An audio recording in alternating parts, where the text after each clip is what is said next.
দারুণ স্বাদের লইটা রেসিপি।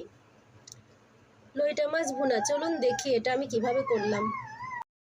দেখুন আমি এগুলাকে ছোট ছোট টুকরা করে কেটে নিয়েছি। এখন আমি একটু শুকনা তাওয়ায় ভেজে নেব। এ পর্যায়ে আমি মাছগুলোকে শুকনা তাওয়ায় একটু ভেজে নিচ্ছি হালকা করে।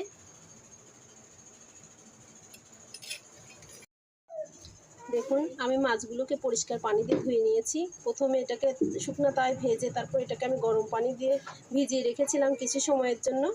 এখন আমি এগুলাকে ঠান্ডা পরিষ্কার পানি দিয়ে ধুয়ে নিই।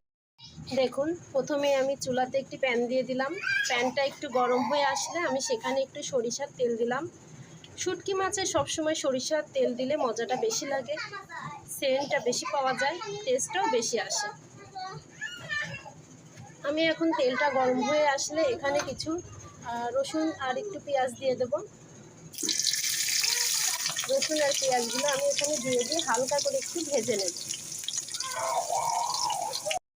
দেখুন পেঁয়াজটা এই পর্যায়ে এরকম হয়েছে। আমি বেশি লাল করি নাই, হালকা হালকা লাল করেছি।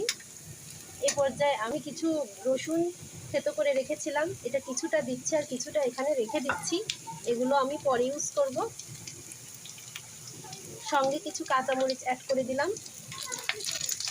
এ পর্যায়ে আমি কিছু শুকনো মশলা অ্যাড করব। আমি এখানে একটু সাইড করে নিচ্ছি মশলাগুলো দেওয়ার জন্য। দেখুন এখানে আমি দারচিনি নিয়েছি, এলাচ নিয়েছি আর একটু পাঁচফোড়ন নিয়েছি।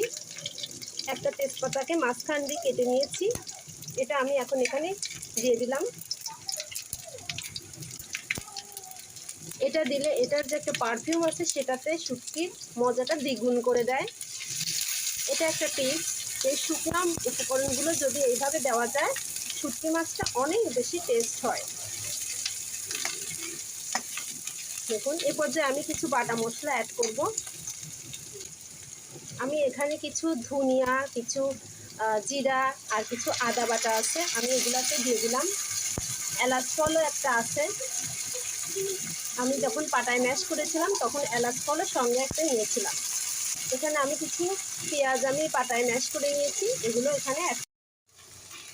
দেখুন এ পর্যায়ে আমি একটু পানি অ্যাড করে দেব। একটা টিপস, যে শুকনা উপকরণগুলো দেওয়ার আগে একটু হালকা করে পানি দিয়ে নেবেন, তাহলে দেখবেন শুকনো উপকরণগুলো পুড়ে যাবে না। পুড়ে গেলে একদমই তরকারিটা বাজে লাগে, খেতে মজা লাগে না।